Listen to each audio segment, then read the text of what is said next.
ثم تمت بيعة العقبة الأولى، وعاد المبايعون المبرورون إلى قومهم في المدينة يدعونهم إلى دين الهدى والحق، لكنهم ما لبثوا أن شعروا أنهم بحاجة إلى مبشر أعلم منهم بالكتاب والسنة وأدرى منهم بتعاليم الإسلام، فبعثوا يسألون الرسول الكريم صلى الله عليه وسلم أن يرسل إليهم رجلا يعلمهم دينهم، فأرسل إليهم مصعبا رضي الله عنه، فكان أول مبشر بالإسلام على وجه الأرض. حل مصعب بن عمير في المدينة، وشرع يدعو الناس إلى الإسلام ويفقههم بأحكامه. كان مصعب بن عمير دائبا لا يهدأ، نشطا لا يفتر، فأسلم على يديه خلق كثير، حتى لم تبق دار في يثرب إلا وفيها مسلم أو مسلمة، وحتى كتب له بأن يجمع أول جمعة في المدينة قبل أن يفد عليها الرسول الكريم صلى الله عليه وسلم. ولما أقبل موسم الحج شخص مصعب إلى مكة ومعه 70 رجلا من المسلمين، فوافوا الرسول صلوات الله وسلامه عليه في العقبة وبايعوه بيعتهم المشهورة.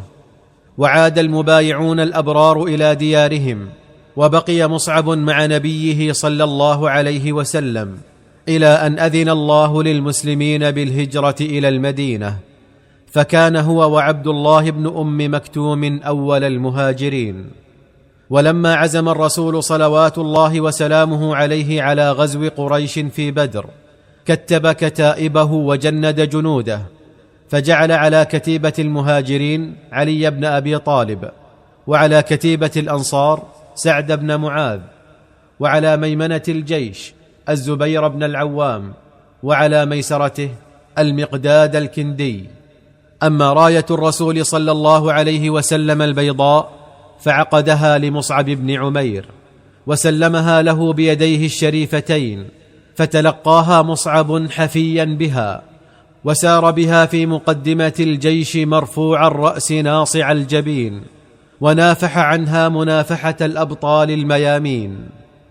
وفيما كان مصعب عائدا من بدر رأى أخاه أبا عزيز أسيرا في يد أحد الأنصار، وهو يهم أن يضع القيد في يديه، فقال مصعب للأنصاري: شد يديك عليه، فإن أمه ذات ثروة، وهي حرية بأن تفتديه بمال كثير. فقال أبو عزيز لأخيه مصعب: أهذه وصاتك بأخيك؟ فقال له مصعب: بل إنه هو أخي من دونك، إنه مسلم وأنت مشرك.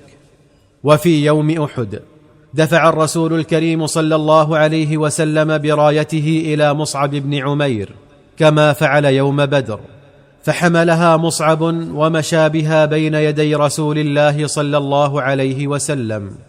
واشتدت وطأة قريش على المسلمين حتى انكشفوا وتفرقوا عن لوائهم، ولكن مصعبا أثبت قدميه إلى جنب نبيه صلى الله عليه وسلم لا يميل عنه ولا يحيد.